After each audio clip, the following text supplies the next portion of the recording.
Hey there, everybody. Scott here, and finally getting a new video back up. Sorry for the delay here.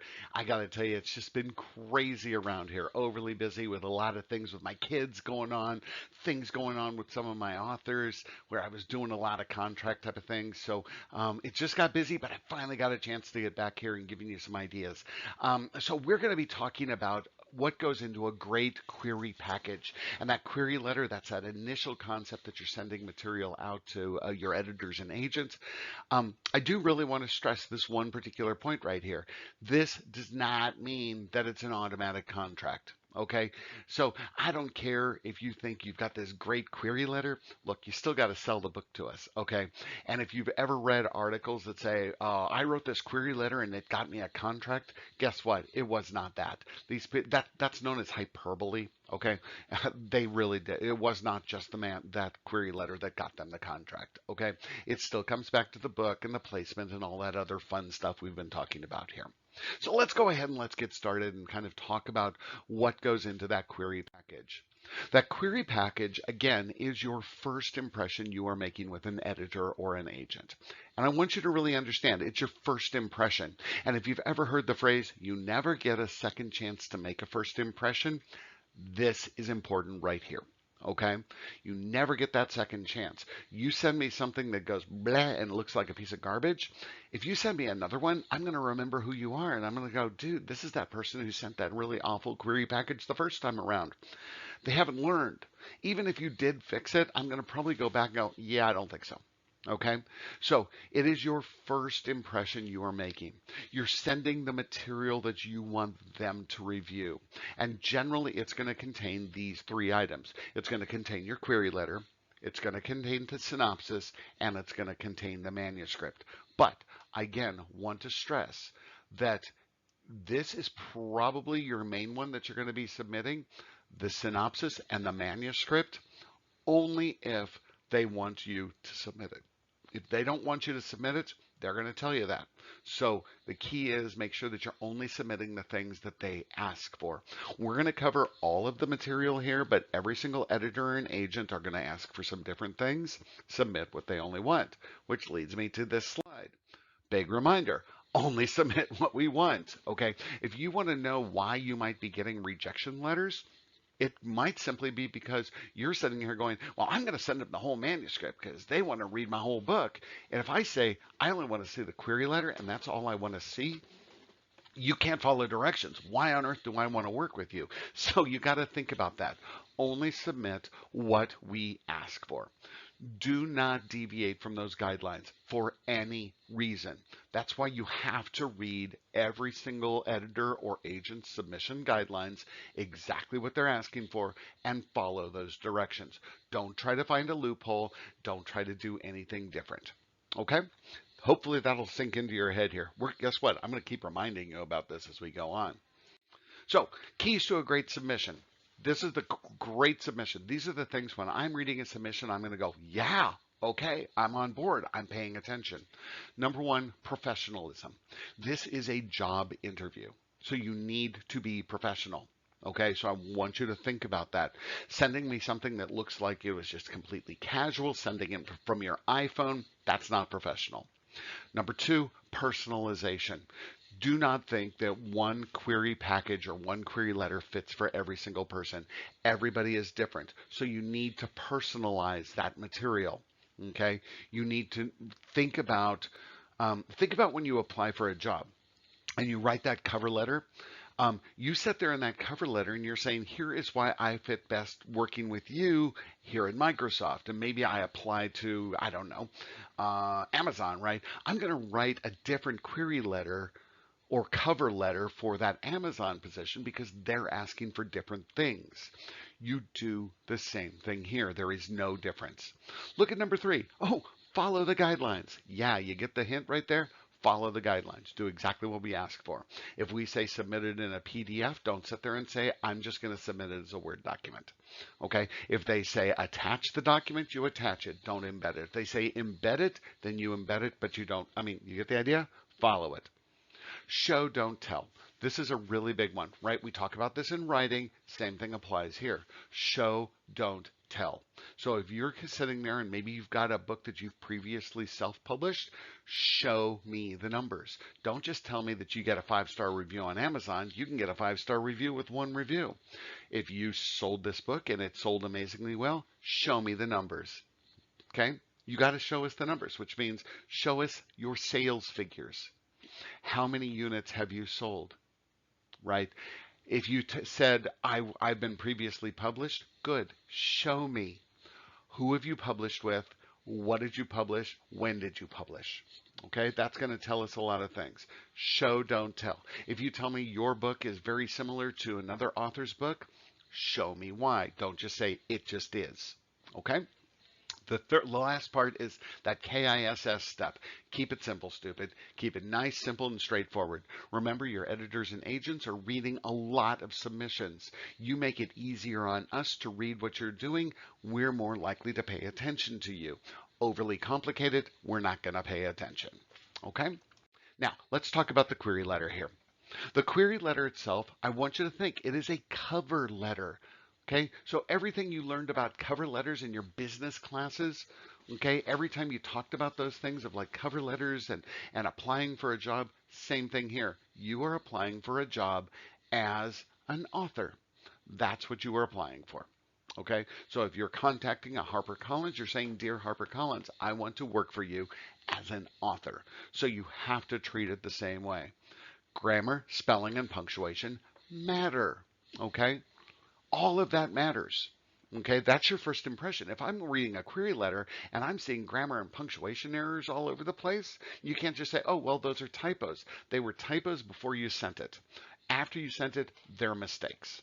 Okay, and if I'm seeing grammar and errors in your cover letter, what's your manuscript probably look like? Probably the same thing. Now, let's talk about the 3 major parts to the actual query letter itself.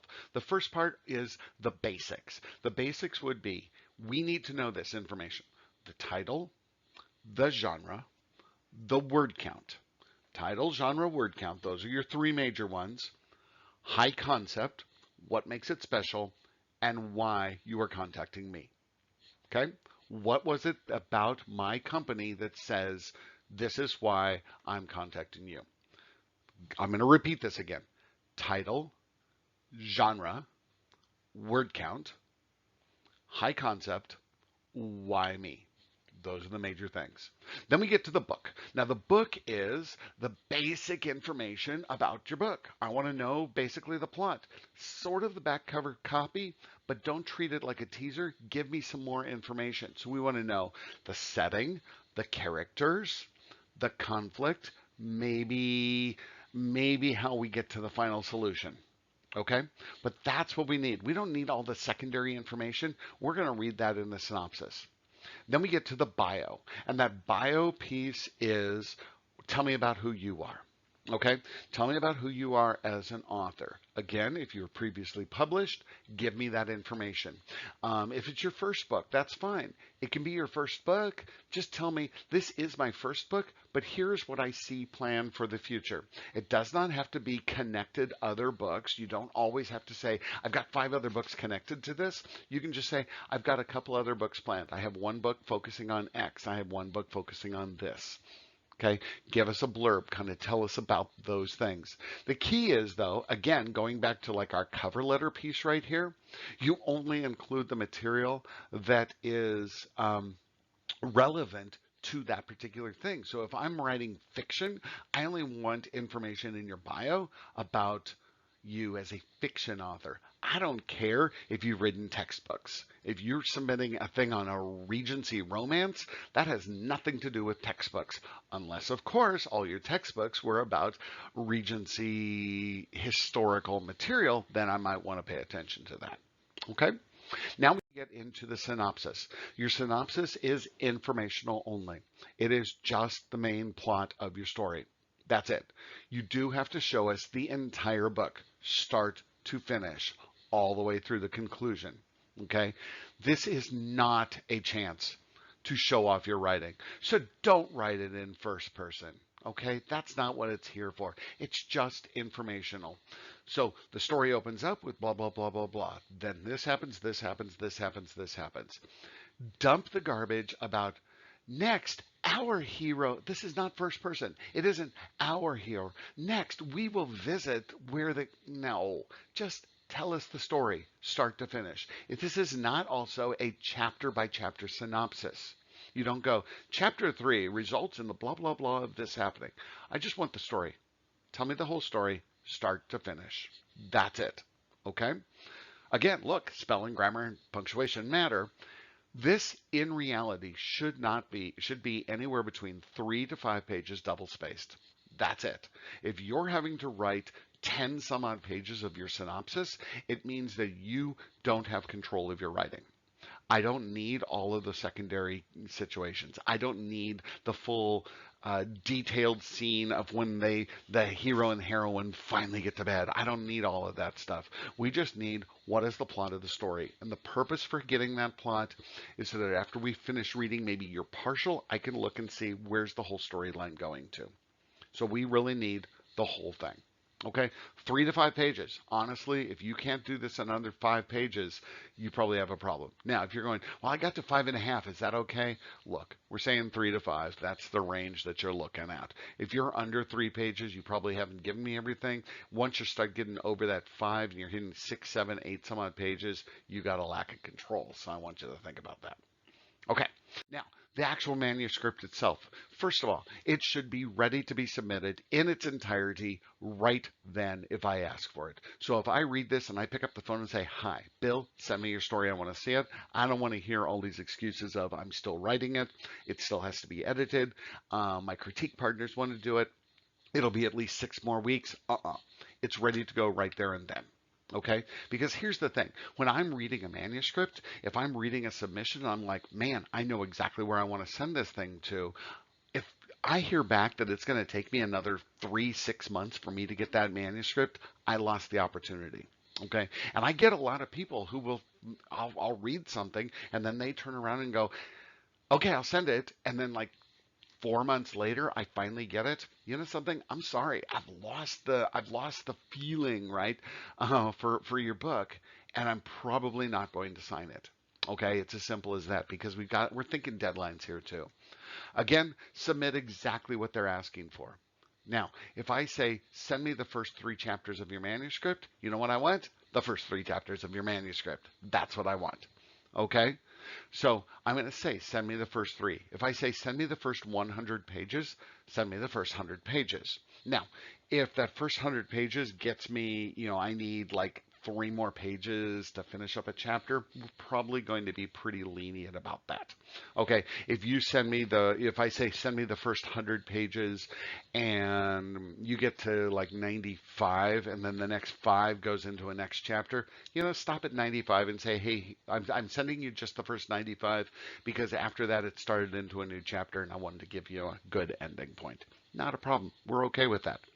Okay. Do not submit the chapters you want. I don't know how many people will sit there and go, I'm sending you the following chapters because they're really the best. No, the whole book should be good. So if I say again, first 3 chapters, I mean the first 3. Now, if you've got a prologue, add that prologue as long as that prologue is not the equivalent of a full chapter. Send me the prologue in the first 3, right? I mean, you get the idea, okay? But please do not think that you are doing us a favor by saying, you wanted the first 3, but I really felt like you needed to read the whole manuscript. Can't follow directions? Not going to sign you. Okay? So I want you to really be thinking about this. Again, guess what? Grammar, spelling, and punctuation matter. So make sure that this thing is edited, really good to go, ready to go, and you got it. Oh, I will say I see a lot of people who will also send it to me, but they still have all their revision notes on the side because then maybe they use the review function in Microsoft Word. And all of a sudden this thing pops up and I've got the review notes in there. So I'm seeing everything that you're thinking about in this story that you haven't written. That's telling me you're not ready to go. So if you've got it in a review function, get rid of those documents, maybe save it as a brand new one, and make sure you submit it that way. Okay? These are small little hints, but you can see all of these little small mistakes do add up. Okay, so hopefully that's going to give you a little bit of a clue as to that query package. So I want you to definitely, think this one through before you start sending some things out. As always, I definitely want you, if you like this video, if this one really works out for you, definitely mark it as a like it. Give me that thumbs up. Subscribe to this channel. Remember, after I've hit the 1,000 subscriber, I am going to give one of those subscribers at least a 6-month mentorship for your work. It won't be representation, but I will work for you for at least 6 months to help you out with your manuscript, to help you out with your queries to get those books done. Make sure you follow me on social media. I'm on Instagram, I'm on Facebook, I'm on Twitter. I'm not always on Twitter, but I'm on Twitter. Facebook, Instagram, Twitter, those are the big ones. I do have a blog, so make sure that you check out the blog. All of those links are off of the website, so make sure you get over to that website at www.grayhouseagency.com. I am over there. If you are thinking about submitting to me, please make sure that you go to the website first. Review the website guidelines. See exactly what I want. Follow the directions, right? I'm also here to help out any of you with your writing chapters. So I'm definitely here to help you out with those. I do judging contest. I'll come and talk to your chapter. We can do digital versions of doing presentations, newsletters, you name it. I'm here as long as it's a writing chapter, like a definite writing organization. If it's just you and your friends who gather around at like the Applebee's or whatever, probably not that. Okay, so it's the organizations. That's who I'm here. And I want you to also finally remember Ray Bradbury's comment. Roughly, here's what he says: you only fail if you stop writing. So don't stop writing here, people. Keep it up. Keep up the good work. And I will see you back online soon. Look forward to hearing from you. Bye bye.